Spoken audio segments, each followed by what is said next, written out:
Meu nome é Giovana Rodrigues de Almeida, eu sou bolsista do projeto Café Geográfico, Olhares Interdisciplinares, e eu curso o segundo período de Arquitetura e Urbanismo. Falando um pouquinho sobre o projeto Café Geográfico, foi um ano que nos pôs à prova, realmente, de readaptar o projeto para os meios virtuais, tendo em consideração o momento pandêmico.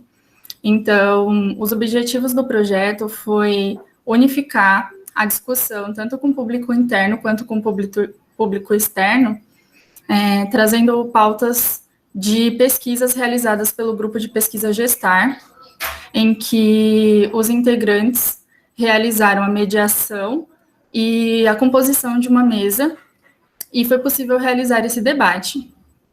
Também realização de encontros a partir do tema da geografia humana, em que foi possível dialogar com outros extensionistas e bem como suas dificuldades nesse momento de pandemia, trazendo também a vivência e a experiência de povos tradicionais, bem como as suas demandas por políticas públicas ou as experiências camponesas no meio da agroecologia, bem como a sua produção e comercialização de produtos dos pequenos produtores, e dialogar realmente com essas pessoas, trazendo as suas experiências para dentro da universidade.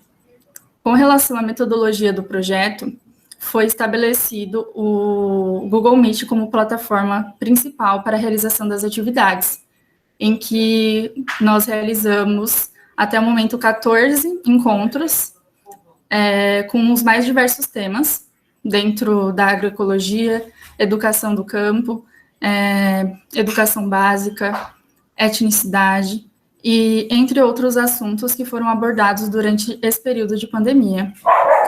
Foi uma experiência muito rica e muito importante para mim, nesse momento de pandemia, já que foi o meu primeiro projeto de extensão, já que eu estou no segundo período, e tive esse contato, mesmo que nesse molde online, né? E a organização dessas mesas foi por meio do grupo do WhatsApp, em que nós realizamos também reuniões organizacionais pelo Google Meet, em que cada mediador ficou responsável pela organização dessa mesa. Então, foi possível gravar também as reuniões e disponibilizar posteriormente para as pessoas que não conseguiram assistir e também para as pessoas que gostariam de rever por estarem estudando o tema ou gostarem mesmo do tema em si. E a divulgação do nosso projeto foi por meio do Instagram e também pela página do projeto de pesquisa Gestar. A divulgação se deu também pelos grupos de WhatsApp e foi possível realizar uma ampla divulgação e contar com a presença das mais variadas lideranças dos grupos dos povos tradicionais e também outras pessoas que se identificavam com a temática. Com relação aos resultados obtidos, todos os objetivos que nós colocamos, que foi colocado realmente no começo do projeto, foi cumprido, a partir realmente do processo de execução dessas propostas, em que muitas áreas foram contempladas, desde eixos de território e agroecologia, território e etnicidade, além de temas vinculados com a educação básica, educação do campo, e políticas públicas relacionadas tanto com os povos tradicionais, quanto com relação aos camponeses, e a sua comercialização e produção agroecológica. Ao todo, como eu disse, foram realizadas 14 mesas, em que a primeira atividade se deu no dia 22 de junho, e teve por tema a apresentação das atividades desenvolvidas por um projeto de pesquisa, por um projeto de extensão, desculpe. E a nossa última atividade até o momento foi no dia 13 de outubro, que teve por tema a reforma agrária, função social da terra e agroecologia, em que foi possível também estabelecer esse contato com pessoas que estudam a área, pesquisam na área, e também trazer a vivência de pessoas da comunidade externa ao UFPB. Com relação à minha experiência acadêmica, como eu já coloquei, foi o meu primeiro projeto, meu primeiro contato com a extensão, por estar realmente no segundo período, e foi muito importante para mim por estar vindo de um outro curso. Por estar vindo do curso de Arquitetura e Urbanismo, eu pude compreender o espaço geográfico de uma outra maneira, a partir de um outro olhar. Então, eu tive contato com temas que até então eram alheios ao meu campo de conhecimento, como, por exemplo, o aprofundamento nas questões agroecológicas. Na mesa, realmente, em que foi composta por um representante da Ecovárzea e da Ecoborborema, foi possível eu ter esse contato com essa produção agroecológica e com a comercialização desses produtos, bem como as dificuldades enfrentadas por eles durante esse momento de pandemia. Então, eu pude compreender a conquista da terra e essa posse da terra de uma outra forma. Então, foi muito importante e muito interessante, tanto para a minha formação acadêmica, vinda de outro curso, quanto também para a minha formação cidadã. O café geográfico ele foi muito importante nessa questão de ampliar horizontes, porque ele gerou, a partir das suas pautas, interesse por temas, às vezes, nem tão discutidos. Então, a partir das suas temáticas e das suas mesas, foi possível ampliar muitas discussões e trazer para o meio acadêmico pessoas que representam lideranças fora da universidade. Então, trazendo um pouco dessa referência de fora da universidade, tiveram líderes dos povos tradicionais, em que foi discutido, inclusive, a questão do Covid dentro dessa tribo, porque foi muito complicado, principalmente no início da pandemia, essa readaptação, e bem como a questão da proteção em si dessas pessoas. Então, foi possível a gente discutir diversos temas muito interessantes também, o tema do protagonismo das mulheres tabajara, em que foi trazido realmente essa liderança das mulheres e o papel desempenhado por elas dentro dessa organização. A mesa que eu também já falei sobre a comercialização agroecológica em tempos de pandemia, que foi muito importante para a gente compreender esse espaço que é ocupado pela feira da Ecovárzea dentro da UFPB, e temas que se correlacionam com a educação, como eu já falei também, bem como a educação antirracista, falando também um pouco sobre a questão da migração e o refúgio na Paraíba, trazendo também a questão da construção de políticas para os territórios rurais, falando também sobre a questão da agroecologia dentro do campo extensionista, trazendo a questão também da educação do campo, falando também sobre a questão das mulheres negras dentro da academia. E a última mesa que foi realizada, que foi a questão realmente da reforma agrária. Então, o projeto Café Geográfico, mesmo com todos os desafios postos, conseguiu... Faltando um minuto, tá, Giovana, agora? Certo. Conseguiu realizar o que foi proposto dentro das limitações, mesmo que no início enfrentamos grandes problemas técnicos, pois não sabíamos mexer em algumas plataformas, mas ao longo do tempo essas dificuldades foram sendo superadas e atualmente conseguimos executar todas as mesas que nos propomos a executar. Muito obrigada. Ok. Passo a palavra agora para a primeira avaliadora, pode ser a professora Maria de Lourdes ou a professora Miriam. Desculpa. Boa tarde a todos, né? Eu sou Lourdes, sou da área de saúde do CCS, do curso de enfermagem. Né? E aí quero parabenizar, né, Giovana, pelo trabalho, né, de tão pouco tempo de curso e já tendo essa experiência, né? Isso é muito importante para a formação, como ela mesma colocou. E aí, Giovana, eu queria que você, eu sei que é um desafio a gente fazer uma discussão em roda, né, a gente distante, e aí sem também o recurso que geralmente a gente tem de slides, e aí às vezes fica algumas coisas sem a gente compreender, como, por exemplo, a questão do público-alvo. Eu fui pescando na questão que você foi dizendo, né, eu fiquei pensando, índios, e aí eu queria que você colocasse qual o público-alvo e o objetivo desse projeto, né, do projeto como um todo. Você traz várias atividades, principalmente eu entendi que teve uma readequação, né? E aí eu queria que você colocasse tanto o público-alvo como a questão dos objetivos do projeto. Né? E também, aí eu já vou fazer, porque aí você já responde.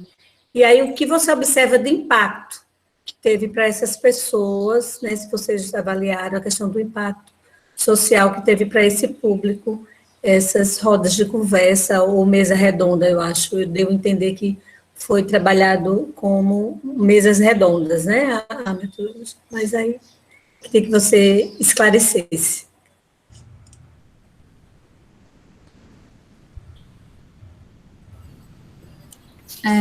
Com relação ao público-alvo e os objetivos, o projeto ele é muito abrangente. Por ele ser interdisciplinar, ao longo da minha fala, que eu falei um pouquinho sobre as mesas que foram realizadas, essas rodas de conversa, o público-alvo, ele acaba sendo tanto essa comunidade acadêmica de pesquisadores que se entendem dentro dessa área, tanto dos povos tradicionais quanto da agroecologia, também na questão da geografia humana, no que se correlaciona aos direitos humanos, porque todas as pautas que são levantadas dentro do café geográfico são relacionadas com os direitos humanos. Então, é a partir desse lugar que o café geográfico atua, a partir desse lugar realmente de tentar unificar as muitas pautas que são discutidas dentro do grupo de pesquisa, do GESTAR. Então, é falar sobre território, trabalhar a questão da cidadania e etnicidade. E falando um pouquinho também dos objetivos, né? Tentar trazer essas pessoas para esse diálogo mais próximo. Nas nossas mesas sempre tem um pesquisador, como eu falei, que organiza a temática, a mesa, a roda de conversas, e depois tem outras pessoas, outras lideranças que são convidadas, outros pesquisadores de outras universidades, para que venham somar realmente com essa discussão e ser uma discussão abrangente para todos. E com relação aos impactos sociais para essas pessoas, o que eu observei ao longo das mesas que foram desenvolvidas, eu vejo que é a questão da representatividade, porque na mesa mesmo das mulheres tabajaras, da representação, elas falaram da importância desse espaço de discussão, de conseguirem retratar realmente as suas dificuldades e as suas vivências dentro da universidade. Então, trazer realmente toda essa trajetória de vida cotidiana, enfrentada, para pessoas que estudam a temática, né? Essa unificação do público interno com o público externo. Ok, obrigada. Posso passar a palavra à professora Miriam, coincidentemente minha colega de curso. Pois é, estamos aqui. Boa tarde a todos. Na verdade, as duas perguntas que eu tinha notado aqui na hora que Giovana estava apresentando, Lourdes fez. Eu acredito que é uma confluência, talvez até pela área, que foi justamente com relação ao público-alvo, que ficou muito amplo para mim, e com relação aos objetivos e esse link entre os objetivos e o público-alvo. Né? Para mim ficou difícil de entender, mas talvez por conta de a gente não ter como se guiar, né? Não, talvez não tenha sido o problema da sua apresentação, e sim por não termos algo para guiar esta sua fala.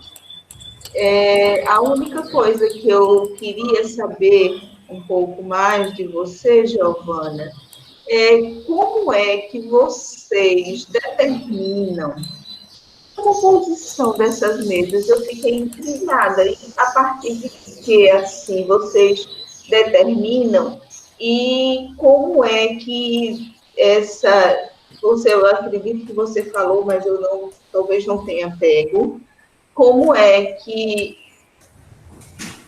essas mesas, o que é tratado nessas mesas redondas, ela passa para a comunidade. É passado para a comunidade. Com relação à composição das mesas, eu falei um pouquinho mais, eu vou falar de maneira mais aprofundada. O projeto Café Geográfico ele é vinculado com um grupo de pesquisa, o GESTAR, Território e Etnicidade. E a partir das pesquisas que são desenvolvidas dentro desse projeto de pesquisa, GESTAR, esses integrantes, que em sua maioria também compõem o projeto Café Geográfico, são os temas iniciais com que a gente organizou as próximas mesas, as mesas que foram trazidas dentro do Café Geográfico. Então, a partir de um integrante, é possível organizar essa conexão com outros pesquisadores e organizar uma mesa com professores que se identificam com a pauta e realmente trazer esse diálogo mais abrangente. Eu não sei se eu respondi, mas com relação ao link dos objetivos, né, e de como essas pessoas se sentem representadas, eu vou trazer alguns exemplos de mesas para tentar exemplificar melhor. Na nossa primeira mesa, nós tivemos a apresentação das atividades do projeto de extensão da UFPB Horizontes da Ecologia. Então, dentro desse projeto, as pessoas, o professor e os seus voluntários e bolsistas conseguiram trazer para a gente uma discussão acerca da geografia humana, que seria a geografia que eu comentei no início, de entender as dificuldades de outros extensionistas, que também foi vivenciada por nós. Então, eles trouxeram como eles estavam organizando o seu projeto e como essa organização se deu de maneira mais completa. Com relação, por exemplo, ao protagonismo das mulheres Tabajara, foram convidadas 2 mulheres para compor a mesa, e sendo uma delas a mediadora, que foi uma professora Amanda Marques, que estuda a temática e pôde compor a mesa de uma maneira mais ampla, trazendo realmente o tema para a compreensão melhor de todas as pessoas, que não necessariamente todas as pessoas que compunham a mesa tinham familiaridade com o tema.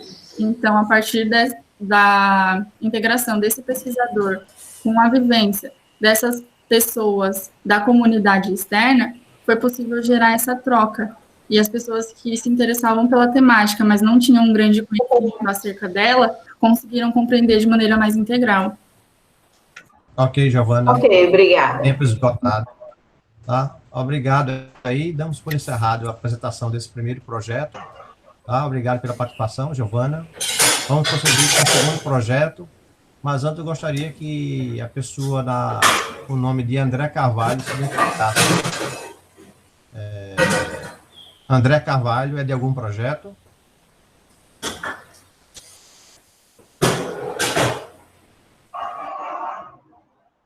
Alô, André Carvalho, você é de algum projeto? Então, Carol. Ele é o professor do nosso projeto. Acho que ele está com projeto também, por enquanto.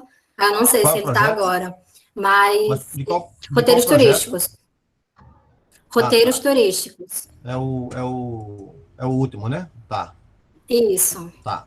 Então, vamos dar início agora ao segundo projeto. É valorização, brand, design e UFPB. Valorização da identidade visual perante a sociedade. Com João Furtado. E, João, pode iniciar aí sua fala. Eu vou compartilhar uns slides, pode? Slide pode. Certo. Vou apresentar aqui, me avisa aí se estiver aparecendo direitinho. Já está contando, viu? Ai, meu Deus, calma aí. Ok. Tá aparecendo aí? Tá apresentando? Ou não? Está, ok. Certo. Boa tarde, pessoal. Então, o Branding Design UFPB, Valorização da Identidade Visual perante a Sociedade, foi um projeto que ele se iniciou em 2019, no meio de 2019, previamente como uma demanda da reitoria, da assessoria de comunicação da reitoria, como um trabalho de design para a reitoria, né? Para a gente tratar sobre a marca da universidade e fazer um planejamento visual dessa marca.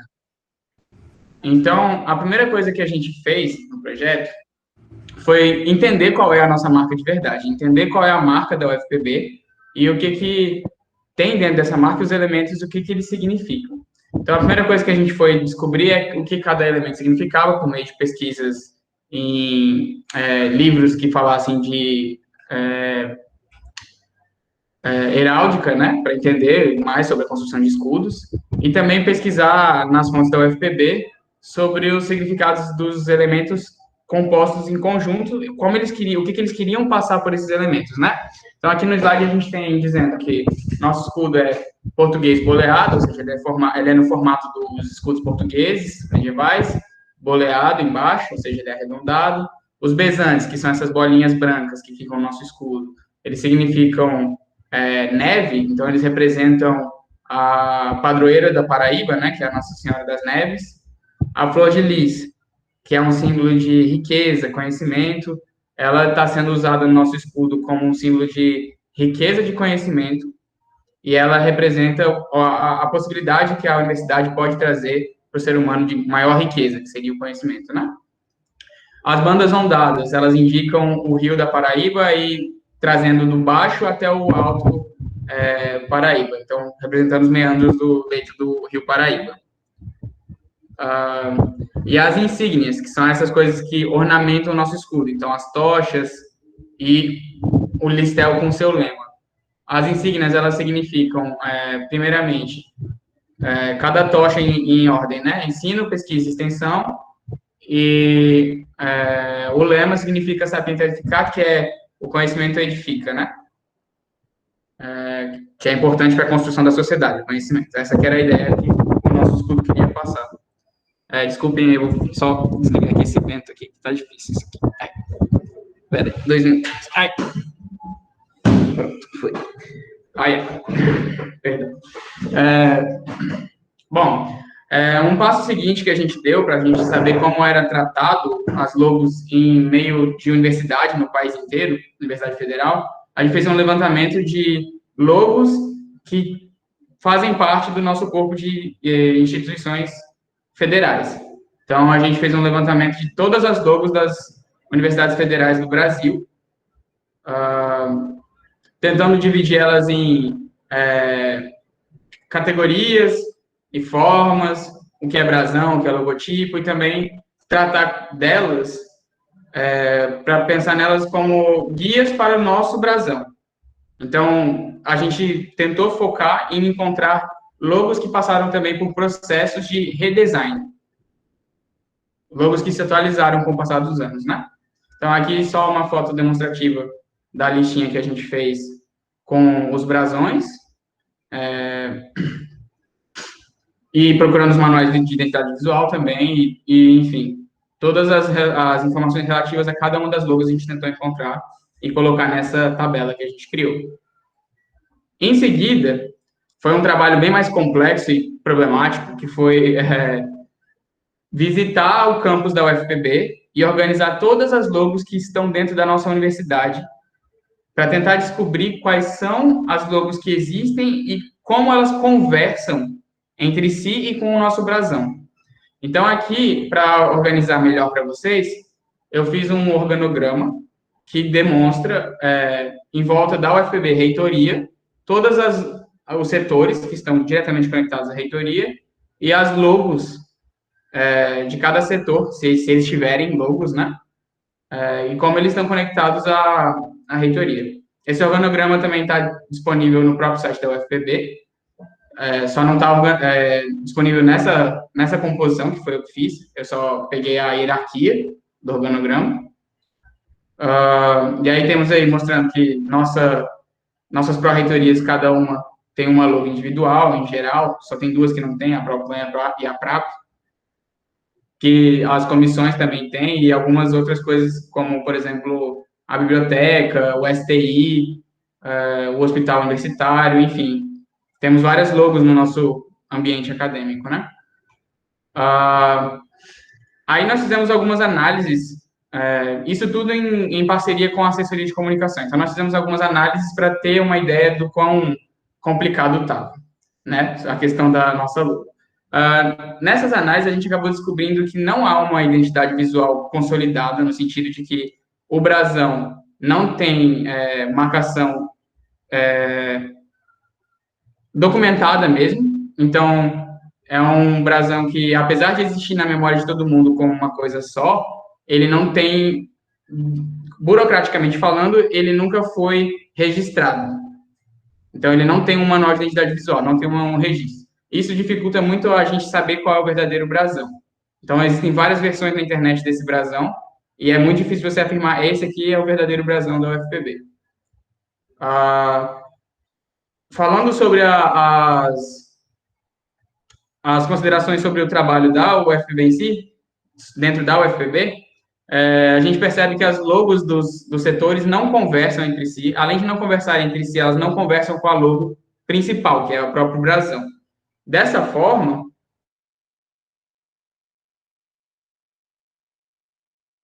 querer ser mais importantes que o brasão. Então, acaba se contrapondo quanto ao brasão da universidade. Então, algumas considerações iniciais que a gente fez. É difícil saber a hierarquia da UFPB, saber de onde vêm os dados. É difícil também encontrar uma unidade visual entre os setores e dentro da própria universidade com os brasões. E não tem um padrão a ser seguido. Então, tem alguns setores que têm logos e tem outros vários que não têm. É uma salada mista muito doida. Bom, aí nós fizemos um formulário de pesquisa de opinião para saber qual era a opinião do público acadêmico, ou seja, professores, servidores, alunos, sobre esse trabalho em si, o que eles achavam sobre a logo. E aí nós separamos por informações-chave, então, cor, reconhecimento da marca, elementos da marca, impressões sobre a marca, satisfação sobre a marca e sugestões chaves para a gente guiar o nosso trabalho. A gente descobriu que a maior parte das pessoas consegue reconhecer a cor, como o azul. A gente descobriu que a maior parte das pessoas falam que sabem qual é o brasão, né? Afirmam que sabem qual é o brasão, mas elas não reconhecem os elementos que estão lá dentro, então não sabem o significado dos elementos. A gente também colocou, por exemplo, uma coisa importante para a gente, que é os significados que mais foram reconhecidos foram o da flor de lis, o das tochas e das listas ondadas. 75% do público acredita que o brasão e a história da UFPB estão representados naquela imagem. Mas 61% deles acreditam que isso não representa modernidade, ou seja, ele precisa de uma atualização. E apenas 9% das pessoas que a gente entrevistou, pesquisou, pesquisou. Só 9% estavam completamente satisfeitas com a situação do brasão atualmente. Então, algumas sugestões-chave para a construção dessa proposta de redesign foram minimalismo, manter reconhecível a marca, ter maior representatividade. Oi? 1 minuto para encerrar. Tá? 1 minuto? Certo. Beleza, então aí a gente foi avançando e aí fizemos uma seleção das marcas que acreditamos que melhor representam o caminho que a gente queria seguir. Então, a gente tem o UFC, o FAC, a UFPE e a FRPE. sendo essas duas as maiores referências para a gente. Aí, depois disso, começamos um processo de criação, e aí começou com sketches, que são croquis, desenhos manuais, para logo em seguida a gente passar para uma criação de 54 versões do brasão, como propostas iniciais para a gente utilizar, a partir de 9 conceitos. O andamento atual do brasão, nós estamos já na parte de toques finais, mas por um motivo de, como é que eu diria, de sigilo, um motivo de sigilo, a gente não pode apresentar aqui hoje o resultado final, porque nós não queremos ser parte do problema, nós queremos ser parte da solução. Então, se a gente apresenta para vocês um resultado final hoje, e alguém tira um print, uma foto, ou aparece na gravação, é mais uma logo que a UFPB vai ter, sem ser registrada de fato. Tempo encerrado, tá? Certo, obrigado. Bem, passa a palavra agora para a avaliadora, professora Maria de Lourdes, ou professora Miriam. Quer começar, Miriam, agora ou eu continuo? Pode continuar, Lourdes. Joia. Quero parabenizar João, né, por esse... E aí também dizer que eu aprendi muito, né, nessa apresentação, porque a gente termina participando, fazendo parte dessa comunidade e se acostumando com a logo sem saber, né, tantas coisas que ela não pode nos falar do nosso ambiente de trabalho, da nossa universidade. E aí queria, vejo, né, que aí como foi uma solicitação da própria, você deixou claro, né, da própria reitoria de trabalhar isso, então eu percebo que o público-alvo foi a própria questão da reitoria, da gestão.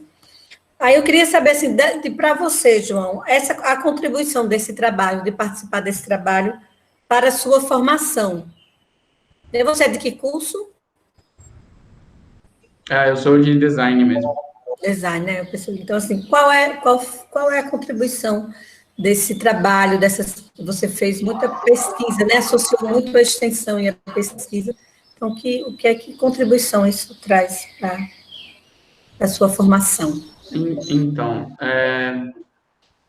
eu acredito, assim, que é uma oportunidade e, ao mesmo tempo, além de uma oportunidade, é um peso muito grande trabalhar com a logo da universidade em si, né? Eu acredito que nem sonho eu teria uma oportunidade dessa. Eu estou realmente muito feliz de estar trabalhando com esse projeto, mas, assim, para o crescimento profissional, não digo nem acadêmico, mas para o profissional, é uma oportunidade extrema e gigante de crescimento, assim, trabalhar com uma logo das maiores que eu vou trabalhar na minha vida, muito provavelmente. Então, trabalhar com a logo da universidade e, assim, obviamente que é um sonho, né? Mas sonhar que ela poderia ser aplicada para a universidade em si seria uma coisa muito boa, muito feliz. Eu ficaria muito, muito bem. E eu acho que vai ajudar para sempre no fato de eu aprender a como construir logos, né? E, enfim, design gráfico nesse aspecto vai estar sempre precisando desse tipo de trabalho. Ok. João, você podia, Passa por a palavra, favor, professora Amiga. tirar a apresentação aí da tela? Obrigado. Professora Miriam agora, por favor. Boa tarde, João. Parabéns. Acho que deve ser um trabalho bem instigante para você, como você mesmo disse, ainda como estudante, trabalhar com uma coisa tão importante quanto a logo da universidade. Eu só queria que você me dissesse o seguinte: eu sei que o seu público-alvo foi a reitoria, até porque, de uma forma interessante, partiu de lá já a solicitação disso. Mas uma coisa que a gente sempre pensa com relação à extensão, como é que você vê, você que tem, eu sei que tem, mas como é que você vê qual a interação deste teu trabalho com a comunidade extramuros? Qual o impacto para você? Com a sociedade em si? Com a sociedade em si. Como é que você analisa isso aí? Eu acredito que é uma oportunidade muito grande para a UFPB, se ela decidir aplicar esse projeto, de mostrar que ela tem a capacidade de maleabilidade na marca para representar novas gerações e mostrar que ela está disposta a se modernizar. Além de que eu acredito que para uma questão de estruturalmente falando mesmo, esse projeto, como a gente tem a ideia de padronizar todas as marcas que estão dentro da universidade, ela ficaria muito mais fácil de uma pessoa externa ao UFPB compreender como funciona a UFPB em si, visualmente falando. Então, pelo menos, se você tem um padrão de marcas ou um padrão a ser seguido, você consegue seguir uma lógica. Até mesmo quando você está dentro da reitoria, você não se perderia tão fácil ou ficaria com dificuldade de achar um lugar, porque você teria como seguir por meio dessa padronização. Certo. Só mais uma coisa, João, rapidinho. Qual foi a adaptação que vocês fizeram nesse projeto? Você diz adaptação do... Como assim adaptação? Para o tempo de pandemia.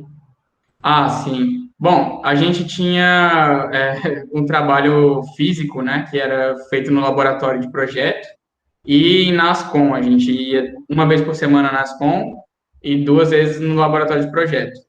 Então, a gente tinha trabalho físico, né, no lugar físico. Aí, com a pandemia, tudo passou a ser digital e começamos a fazer reuniões pelo Google Hangouts, semanalmente, para orientação dos professores e para apresentação do andamento para assessoria de comunicação. Uhum. Ok, porque você falou que fizeram uma caminhada pela universidade. Eu me perdi bem bonito lá. Ah, ok, obrigada, parabéns. Ok, então, damos por encerrado a apresentação do segundo projeto, é isso? Sim, Perfeito. por mim, sim. Ok, obrigado. Por mim também. João. Obrigado, João, obrigado aos avaliadores. Vamos passar agora para o terceiro projeto, que é Da Paraíba para o Mundo, legendagem de curtas-metragens paraibanas. Eu acho que é paraibanas, né? Não é paraibanos. Me mandaram aqui paraibanos, os títulos. Legendagem de curtas-metragens paraibanos, mas eu acho que é paraibanas. Se for, pediria só que Vitória e Ana Cristina me corrigissem aí. Quem é que vai apresentar? É você, Vitória? Sou eu, sim. Curtas-metragens paraibanos. Os curtas. É paraibanos, né? Tá. E a Ana Cristina vai falar também ou não? É só você? Não, ela é coordenadora do projeto. Eu Tá. sou coordenadora do projeto, né? Estou presente para prestigiar, mas quem vai apresentar é Vitória. Ok. Então, pode iniciar, Vitória. Você tem 10 minutos, tá bom? Muito obrigada. Nada. Obrigado. Boa tarde, pessoal. Meu nome é Vitória, eu sou aluna do 5º período do curso de Bacharelado em Tradução da UFPB e sou bolsista do projeto de extensão Da Paraíba para o Mundo, legendagem de curtas-metragens paraibanos, do CCHLA. O projeto surgiu em 2016 com os objetivos de divulgar a cultura e o cinema paraibano para um público internacional, incentivar o diálogo multidisciplinar entre discentes, docentes e cineastas e também ensinar discentes informação com as habilidades necessárias para traduzir e legendar. A gente já trabalhou com 24 obras, sendo 22 curtas-metragens e 2 longas-metragens. A gente trabalha principalmente com inglês, espanhol e francês, e em 2020 nossa equipe tem 17 pessoas. Uma coordenadora adjunta, uma bolsista, 10 voluntárias e voluntários, 2 docentes colaboradores e 2 servidores colaboradores. E aí a nossa metodologia tem etapas. Primeiro tem a seleção, depois a discussão, aí a tradução, revisão, legendagem e, por fim, a entrega. Depois que as nossas coordenadoras selecionam o material que a gente vai trabalhar, a gente assiste ao filme e se encontra para falar sobre onde a história se passa, que tipo de linguagem é utilizada, como a gente vai converter isso na tradução e como a gente vai deixar evidente nas legendas que esse filme veio da Paraíba, por exemplo. Quando é possível, o diretor ou a diretora participa dessa reunião e é aí que a gente pode tirar dúvidas, conhecer detalhes de produção, perceber algum detalhe, ver o que o diretor ou a diretora queria enfatizar. A discussão que a gente faz é multilingüe. Nem todo mundo da equipe fala as 3 línguas com as quais a gente trabalha, mas a gente trilha um caminho para encontrar ideias de tradução. A gente debate e tem essa parte do diálogo realmente de acordo com tudo que a gente já discutiu. E aí vem a etapa de tradução, que é preferencialmente feita em dupla ou em trio, para estimular o diálogo e o trabalho em equipe. Isso porque cada pessoa tem uma vivência diferente com o idioma, Isso gera diversas possibilidades de tradução. A gente aprende muito uns com os outros nesse processo, porque tem outros olhos, outras ideias, e é muito enriquecedor. Aí, quando a tradução está pronta, ela é enviada para um colaborador ou uma colaboradora, e a gente recebe comentários.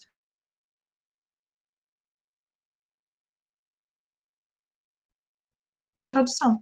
A gente pode conhecer ferramentas de pesquisa com essa revisão, aprender o que é natural em certas situações no idioma estrangeiro e muito mais. Tudo fica para os próximos trabalhos no projeto ou fora dele. E eu vejo uma diferença muito grande entre a primeira coisa que eu traduzi para o projeto e a mais recente. É um crescimento profissional e enquanto discente em formação também. E aí tem a legendagem, que quando as legendas estão prontas, antes de serem entregues, elas são revisadas, uma revisão técnica. Além da tradução e da legendagem, a gente também pode transcrever os diálogos se for necessário, ou oferecer consultoria para inscrição de filmes em eventos internacionais, traduzindo as sinopses, por exemplo. Além disso, o projeto também promove palestras, minicursos, sessões de exibição de filmes e debate.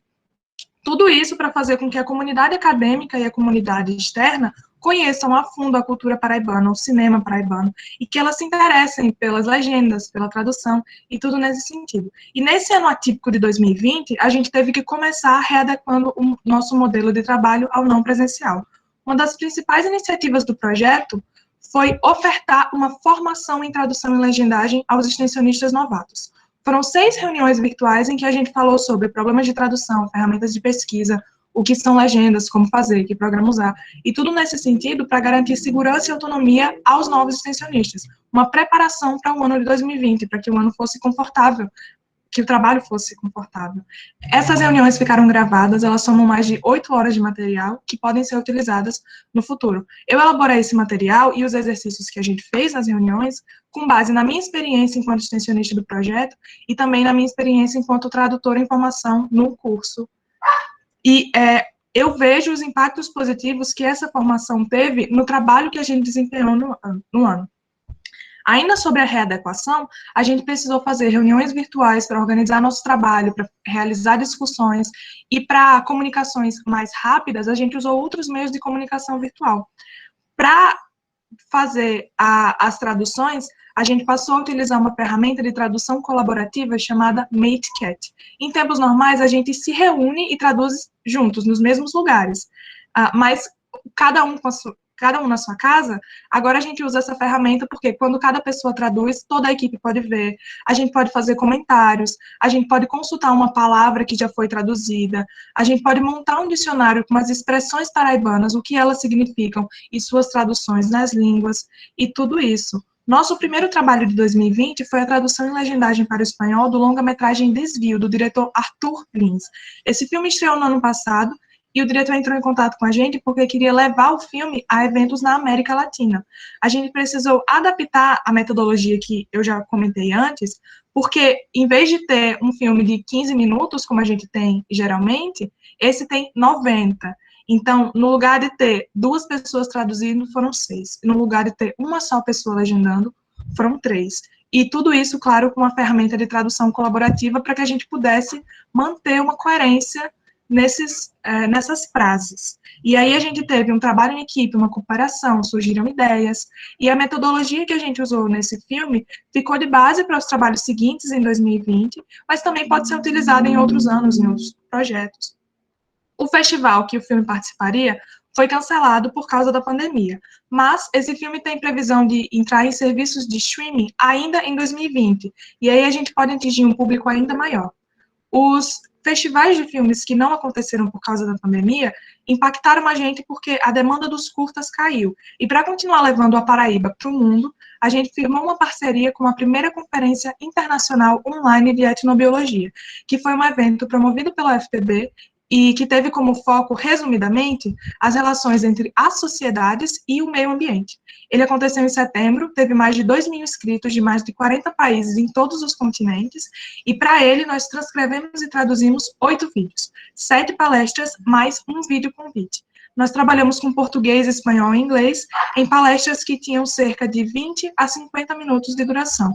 E foi um grande desafio, porque a linguagem é científica, a gente precisou usar artigos acadêmicos e ainda consultar pessoas da área para saber se as nossas soluções eram usuais. O que aconteceu foram 25 mil palavras de tradução, mais de 3 horas de material que a gente trabalhou, e a gente levou a pesquisa paraibana, a pesquisa nordestina e a pesquisa brasileira para todos os cantos do mundo, ao mesmo tempo que contribuímos com um debate sobre o meio ambiente. Agora a gente está trabalhando na tradução e legendagem de 2 curtas-metragens da cineasta paraibana Karine Fiuza, e temos outros trabalhos em vista. O projeto, eu preciso ressaltar que a gente contribui para as metas do desenvolvimento sustentável, porque a tradução tem um caráter multidisciplinar, e a gente pode trabalhar com vários assuntos. Com a parceria que eu acabei de falar, a gente contribuiu com um debate sobre as mudanças climáticas e sobre a educação de qualidade. Com os filmes que estamos legendando agora, a gente está tocando em questões como igualdade de gênero e racismo, e a gente pode fazer muito mais. Na minha formação, eu vejo que o projeto me trouxe confiança para traduzir. Nesses trabalhos atípicos, a gente firmou parcerias, a gente obteve contatos, conversou com esses parceiros, e eu aprendi a atuar enquanto tradutora. Tudo que a gente produz no projeto é usado como material didático para o curso de tradução, e essa formação em tradução e legendagem que eu comentei com vocês despertou interesse em mim pelo ensino. Não sabia que eu tinha, mas estar em contato, mesmo que seja virtual, com os meus colegas, tirando dúvidas, compartilhando experiências, e tudo nesse sentido foi fantástico para mim, e principalmente ver o resultado que trouxe. As decisões que eu tomo agora, enquanto uma tradutora, são baseadas em tudo que eu vivi como extensionista do projeto. E as minhas experiências aqui geraram ideias para artigos e ideias para o meu TCC. Antes de terminar, eu quero convidar vocês a acompanharem o nosso trabalho na página no Instagram, @dapb-para-o-mundo. Muito obrigada. Ok, Vitória, obrigado. Tá? Ainda restava 1 minuto e 5 segundos, mas foi bom, ganhamos tempo. Agora passa a palavra agora para a professora Miriam. Vamos começar pela avaliação dela. Vamos inverter agora. Ok, boa tarde. Obrigado pelo seu entusiasmo, Vitória. É muito bom a gente sentir genuíno esse seu entusiasmo. Que entusiasmo a gente, que deu vontade de bater palma aqui. Lourdes até fez assim, um jeitinho ali. Realmente muito bom, muito interessante o seu projeto, o projeto de vocês. E eu sou sincera, eu não tenho, assim, questionamentos a fazer, porque parece que você saiu linkando bem direitinho e deixou a gente tudo bem amarradinho, então eu realmente não tenho nenhum questionamento. Talvez só assim, dizer a você que mantenha esse entusiasmo e que procure passar esse seu entusiasmo para os seus colegas e para frente, principalmente nesses momentos em que a gente está vivendo, onde a gente vê plausível, assim, a desesperança, o desencantamento que a gente tem. Então, passe adiante isso aí. Parabéns a vocês. Só isso, Cláudio. Lourdes, pode falar. Ok, professora Maria Lourdes. Eita, realmente, viu? Vitória deixou a gente animada aqui, porque, assim, ela tem... É muito difícil você passar tudo de um projeto sem ter um recurso, né, visual, que a gente conseguia aprender. Então, eu fui aqui elencando o que é isso, e ela respondendo. Então, realmente, como você diz, né, você tem esse poder da fala, do ensino, né, e realmente do entusiasmo, e aprender. Você mostrou tudo o que você aprendeu, né, e aí isso nos dá orgulho, né, de ter alunos de graduação, né, 5º período, nessa capacidade. Também parabenizar a professora, porque isso isso é resultado de uma boa parceria, né, e aí são frutos, né, eu quero parabenizar mesmo isso, Não é uma pergunta, mas às vezes é uma curiosidade. Como é que esses filmes chegam até vocês? Né? Assim, é uma pergunta mais... Isso, você algumas coisas, né? Mas eu vinha sempre perguntando como é que os filmes chegam, né, até esse projeto. Muito boa Vocês pergunta. vão atrás? Você trouxe alguma coisa que o diretor, acho que de algum filme, foi atrás de vocês, né? Então, assim, como é que esse projeto, eu vi que é um projeto antigo, não é um projeto novo, né? 2016, que vem fazendo isso e formando pessoas, contribuindo com a formação. Então, é isso que eu queria, né, perguntar a vocês.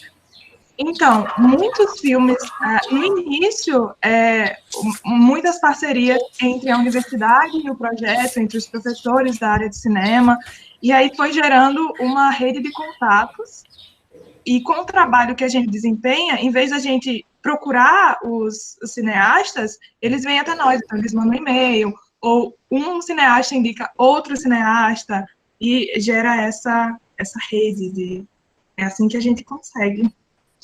Joia, joia.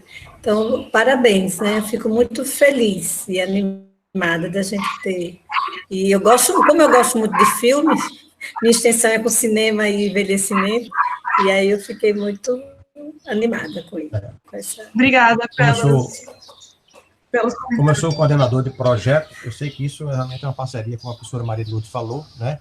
Da competência da coordenadora, junto também com o entusiasmo e a competência do aluno, que se empolga com o projeto e ele termina por demonstrar realmente a sua potencialidade, né, digamos assim, em desenvolver realmente o conteúdo das ideias e do estudo em si que envolve o projeto. Mas é isso aí. Obrigado, professora Ana Cristina Cardoso e a Vitória Cabral. Eu poderia falar rapidinho, só um minutinho? Temos um tempinho, pode ser. Na realidade, eu não vou querer jogar confete, mas, assim, eu acho que este ano, né, realmente, Vitória, todos eles foram sempre fundamentais, né, para o projeto, mas este ano, assim, Vitória, eu acho que foi fundamental, porque até a formação dos colegas, ela teve a ideia, ela propôs, ela organizou, então, assim, é uma autonomia muito grande, né, e isso é muito bom e tranquilizante para a gente. Então, assim, realmente, ela, né, merece, de fato, ser elogiada, porque foi fundamental, assim, eu acho que para que o projeto, né, andasse. E, assim, extremamente aplicada, responsável, eu acho, assim, que a bolsista que a gente pede a Deus, né, assim, Vitória, de fato, realmente é muito responsável e o projeto deve muito, assim, a essa colaboração dela. Que bom. E é interessante, né, só fechando, porque, por exemplo, tem pessoas que já nos procuraram, que estão com projetos para serem aprovados em editais para o próximo ano. Então, assim, hoje em dia, o projeto meio que anda só, né? As pessoas já nos conhecem e nos procuram. No começo, era mais a gente conversando com as pessoas. Agora, o projeto já está um pouquinho independente, digamos assim, né? E obrigada a vocês pela... Que bom. Ok. Então, vamos agora, né, passar para o quarto e último projeto, que será apresentado pela Sandrinha, né? Sou eu, Carol. Carol Almeida, a Carol Almeida, né? Tá. Vai ser só eu. Tá, vai ser só você, tá bom. Eu vi o nome de quem era de qual projeto, aí eu achei que, às vezes, a gente não sabe quem ia apresentar. Eles são voluntários, aí estão como ouvinte. Tá certo. Então, o projeto é Roteiros Turísticos Culturais de Base Comunitária na Paraíba, né? Isso. Pode iniciar, Carol. Obrigada.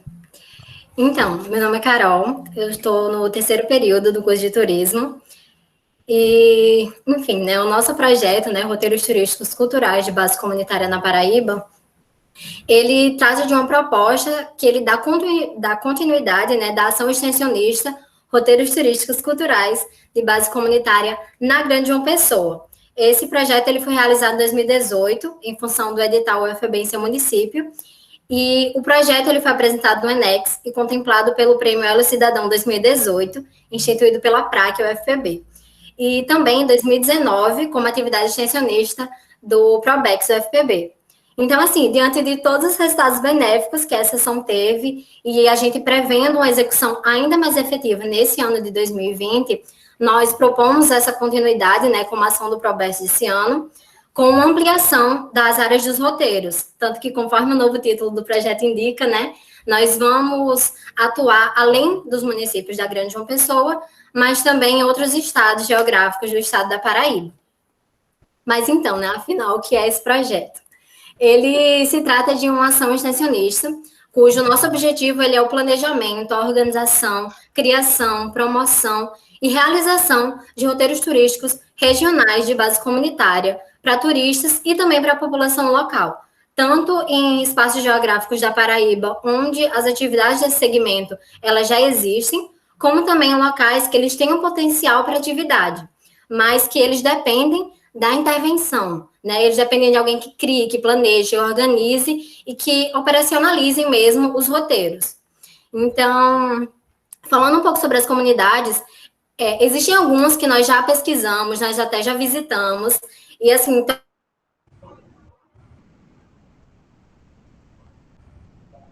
nós temos pesquisou muito a fundo, mas a gente sabe que ali tem um potencial muito grande. Eu vou falar um pouco sobre algumas comunidades. Uma delas é a aldeia indígena Tabajara, de Barra do Gramame. Ela é localizada no município do Conde, e ali nós procuramos manter, porque ele já tem um roteiro, ele já tem uma atividade ali. Então, o que a gente quer é manter o que ele já tem e também aperfeiçoar os roteiros que ele já possui. Também tem a Barra do Rio Mamanguape, onde eles já possuem também uma área de proteção ambiental. Então, ele já tem toda essa questão de conservação. E o nosso foco seriam nas trilhas ecológicas que eles possuem, para fazer essas trilhas ecológicas e também para fazer vivências na Vila de Pescadores do local. Xande de Jardim, que é um município de Areia, ele já é um exemplo assim, de turismo de base comunitária. E ali nós também nos ocuparemos de criar e aperfeiçoar. Óbvio que com devido planejamento, organização e conversa mesmo com a comunidade. E assim, nós já sabemos, a agenda do curso de turismo principalmente, Xande de Jardim é uma referência. E a nossa intenção é fazer justamente com que haja uma troca de conhecimentos, porque a gente sabe que a gente tem muito para oferecer e a gente sabe que a gente pode aprender muito com eles. Lá em Baía da Traição também, eles possuem a comunidade indígena, as comunidades potiguaras, né? E aí nós queremos fazer vivências para que as pessoas conheçam realmente a realidade daquela comunidade. Enfim, existem vários outros lugares, Distrito do Forte Velho, lá em Santa Rita, tem o assentamento Rick Charles, o assentamento Dona Antônia. E existem várias possibilidades de locais que a gente pretende realmente trabalhar. E assim, a gente sabe que não é um trabalho fácil, a gente sabe que também não é um trabalho rápido. E além disso, enquanto a gente vai fazendo essas pesquisas, a gente vai descobrindo novas possibilidades, a gente vai descobrindo novos locais que a gente pode trabalhar também. E assim, infelizmente, devido à pandemia, né, com toda essa condição de isolamento social que nos foi imposto, ficou bem difícil para que a gente realize realmente essas atividades da maneira que nós queríamos. Então, no momento, as nossas ações elas estão acontecendo mais no âmbito dos estudos e pesquisa. Porém, nós ainda conseguimos fazer uma visita à aldeia Tabajara. Não da forma como gostaríamos, né? Porque muitas pessoas não puderam ir. Eu, inclusive, não pude ir. Mas o nosso voluntário Jackson, que está aqui também vendo a apresentação, e o professor André Piva, eles conversaram com a comunidade. E, assim, foi um passo muito importante para o início da realização do nosso projeto, porque nós precisamos muito dessa questão de ir no local. E, infelizmente, não está sendo possível. Falando um pouco sobre os roteiros em si, eles são selecionados após o trabalho de mapeamento das comunidades. E nós fazemos inventários também de seus atrativos. Nós temos uma parceria com o Paraíba Criativa, que é um projeto de extensão também. E, inclusive, nessa parceria, nós fazemos inventários e eles colocam no site deles. E aí nós também realizamos diagnósticos. E com esses diagnósticos, com o resultado deles, nós vão apontar para que a gente consiga adequar os objetivos do que a gente realmente vai fazer. Então, a gente vai ver os objetivos da nossa ação. Particularmente, assim, o interesse dos visitantes, que eles buscam por destinos e atividades turísticos culturais mais originais, que são diferentes do que é programado e oferecido pelas agências receptivas locais. Porque, assim, nós vemos muito isso nas agências de viagem, sabe? a padronização. Elas reúnem atividades que elas são têm uma repetição, são ponteadas pelo mesmo. Então, acaba que existe uma repetição. A mesma atividade acontece em destinos diferentes. Isso acaba impedindo, assim, das pessoas conhecerem de verdade a riqueza do local, a identidade, a sua verdadeira personalidade turística mesmo. E, assim, as cidades, os bairros, os espaços rurais dos municípios, eles jamais podem ser vistos como simulacros, porque eles têm a sua vida, eles têm as suas manifestações espontâneas do cotidiano, seus costumes, saberes, fazeres, tradições, e basicamente a gente quer mostrar isso para as pessoas. Então, o problema mesmo não seria o fato das cidades reconhecidas como destinos turísticos, como é o caso de uma pessoa, não terem suas manifestações e vivências culturais, mas sim a formatação assim, que essas agências de viagens, elas dão ao destino. Eles levam muito em conta as questões econômicas, optando por programações que possam ser comercializadas em uma escala industrial. Então, o nosso projeto, ele é pensado em outra diretriz. Ele vem propor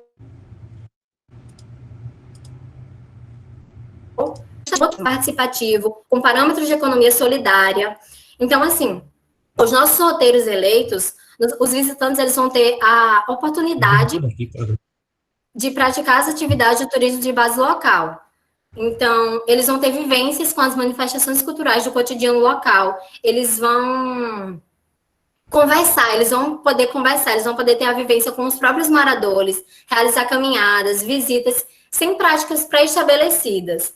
Eles vão degustar dos pratos de uma gastronomia mais autêntica, conhecer e adquirir peças artesanais sem ação dos intermediários, realizar piqueniques, captar imagens fotográficas espontâneas, enfim, entre várias práticas espontâneas, originais, e ter uma liberdade maior, digamos assim. Desse modo, né, o nosso projeto, ele vai querer oferecer vivências comunitárias e atividades que não fazem parte do turismo industrial, roteiros turísticos culturais mais autênticos, como eu havia dito, de qualidade e também com um custo mais baixo, para que todas as pessoas elas consigam visitar, elas consigam conhecer mesmo esses locais. Ela também vai contribuir para a geração de emprego e renda das comunidades receptoras. E, além disso, óbvio, tem o treinamento prático profissional para os alunos da graduação em turismo da UFPB. Sobre a execução do projeto em si, a metodologia dele, sendo bem pragmática, nós temos 3 etapas. Praticamente, na primeira etapa, nós iremos fazer a realização do projeto. Então, a gente vai treinar a equipe executora, né, os docentes, os bolsistas, os alunos voluntários, para que eles dominem todas as técnicas necessárias para o desenvolvimento de todas as atividades do projeto. Em seguida, apesar da gente já contar, né, com um inventário preliminar, a gente precisa, no início da nossa atividade, a gente precisa... Um minuto, viu? Tá bom. Falta um minuto. Nós devemos confirmar os dados inventariados, inclusive, né, com pesquisas de campo, como eu disse, que infelizmente está sendo nossa maior dificuldade por enquanto. E tudo isso para que a gente consiga ter informações assim mais detalhadas, além de um diagnóstico mais preciso das comunidades de realização dos roteiros, assim como uma confirmação das atividades possíveis, de modo a se elaborar programações mais atrativas. E na terceira etapa é basicamente a execução do projeto mesmo.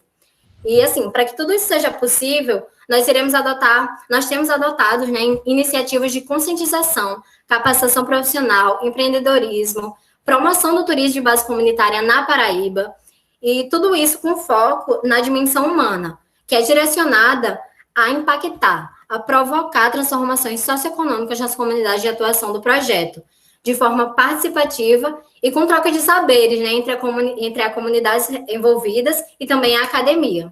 E é isso. Terminamos. Terminamos.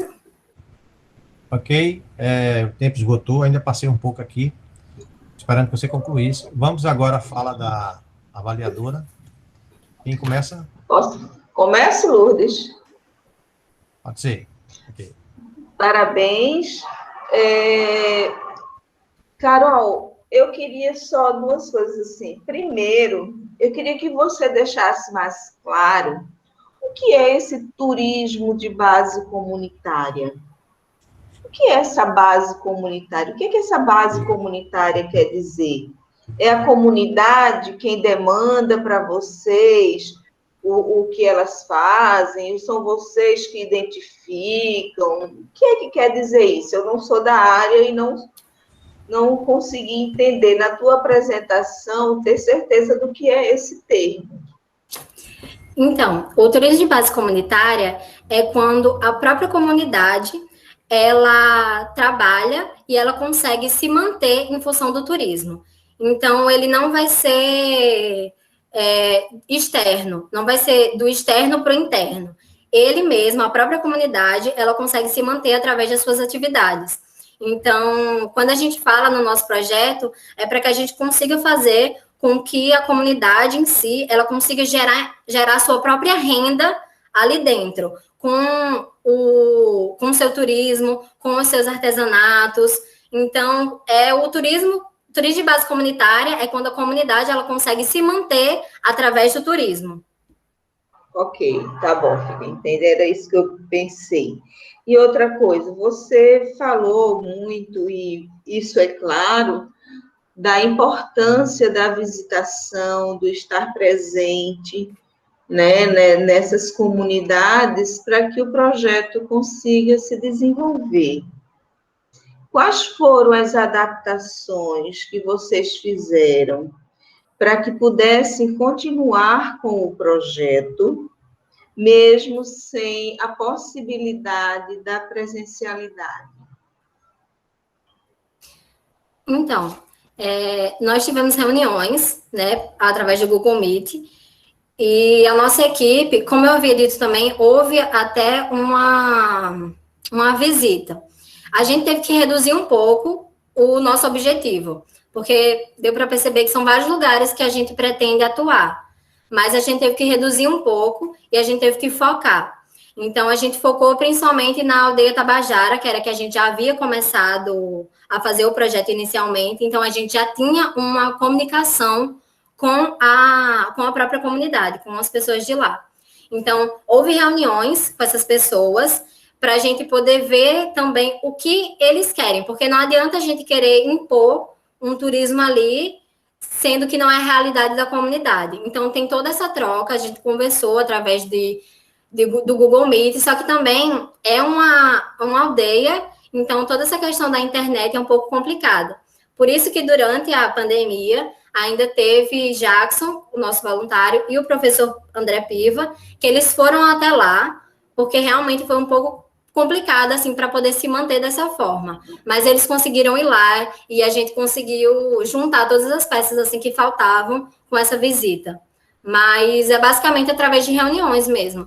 A gente, como eles foram lá e eles já sabem mais ou menos o que eles querem, então vem para a gente, o nosso grupo, a gente se reunir e desenvolvendo mesmo esse trabalho de pesquisa. Ok, minha filha, obrigada.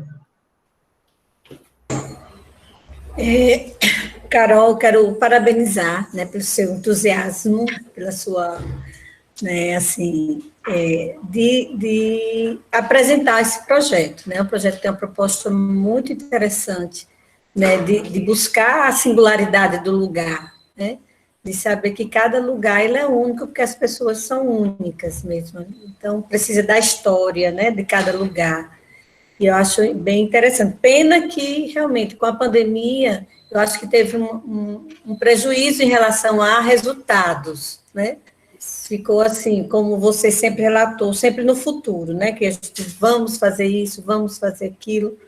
Então, ficou muito prejudicado em relação a resultados. Vocês deu a entender que ficou mais um projeto a nível de buscar e planejar para a continuidade desse projeto, se Deus quiser, quando a pandemia nos permitir, né? Isso. Mas uma coisa que eu queria perguntar é como é que esses lugares, vocês elegeram esses lugares, né? Já teve, como você bem relatou, teve uma primeira versão que foi bem premiada, e como foi feita a eleição dos lugares que você citou? Né? Então, sobre a questão mesmo, né, da dificuldade, realmente, para a gente pôr em prática, teve uma dificuldade muito grande, mas a gente conseguiu fazer todo o trabalho de pesquisa, pelo menos nessa época, a gente conseguiu fazer o trabalho de pesquisa e ver o que a gente realmente vai conseguir colocar em prática. Sobre os locais, nós, do curso de turismo, nós sabemos que existem vários locais aqui na Paraíba de turismo de base comunitária.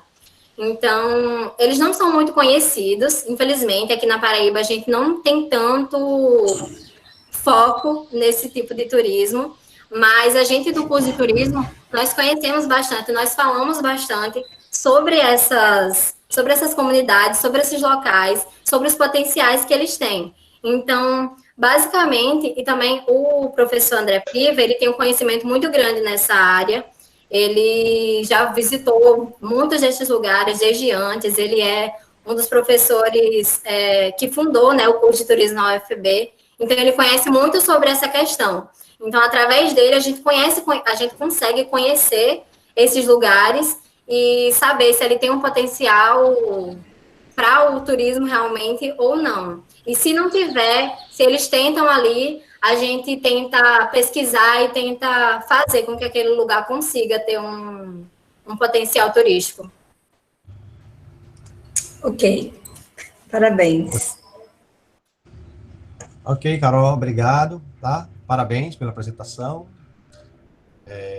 Eu pediria a todos que agora abram suas câmeras para que a assistente de sala possa realmente fazer o registro final desse momento, tá? Tayane, está escutando? Estou ouvindo, já estou preparada aqui para fazer. Tá. Ok.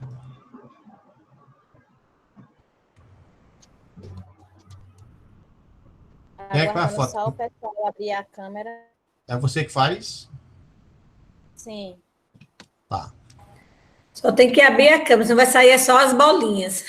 Isso. Estou aguardando só isso.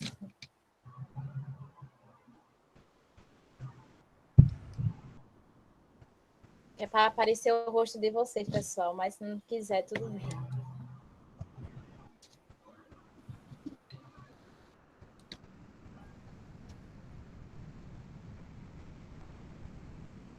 Ficou só eu, foi?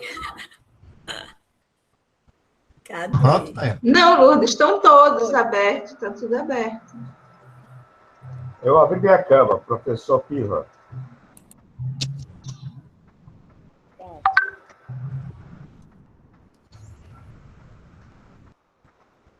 Já registrei. Ok, tá. Sim. Pronto? Sim. Bem, eu queria agora fazer o encerramento. Queria pedir desculpa à professora Miriam ali, que no início eu não a reconheci. Né, Miriam? Ok, caiu a João. ficha porque a gente faz tempo sem se ver e por aqui, por essa tela, às vezes a gente termina não visualizando verdade. bem a feição da pessoa, mas é normal. Bem, eu vou fazer uma leitura Normal, aqui de bem encerramento, normal. tá? Bem, após apresentado o quarto projeto, né, providenciamos o registro, né, por uma fotografia em print, e assim damos por encerrada esta atividade e agradeço a participação de todos os apresentadores de projetos e aos avaliadores e ao assistente de sala, que juntamente comigo realizou a administração e mediação da E-Tertúlia de número 1 da área Cultura do Enex 2020, promovido pela Coordenação de Programas de Ação Comunitária, COPAC, da Pró-Reitoria de Extensão, PROEX, da Universidade Federal da Paraíba. Muito obrigado a todos. Obrigada. Agora, a assistente de sala possa realmente esperar um tempo para que só eu e ela possamos elaborar a ata. Ok, até mais. Aos demais, Parabéns a obrigado. todos.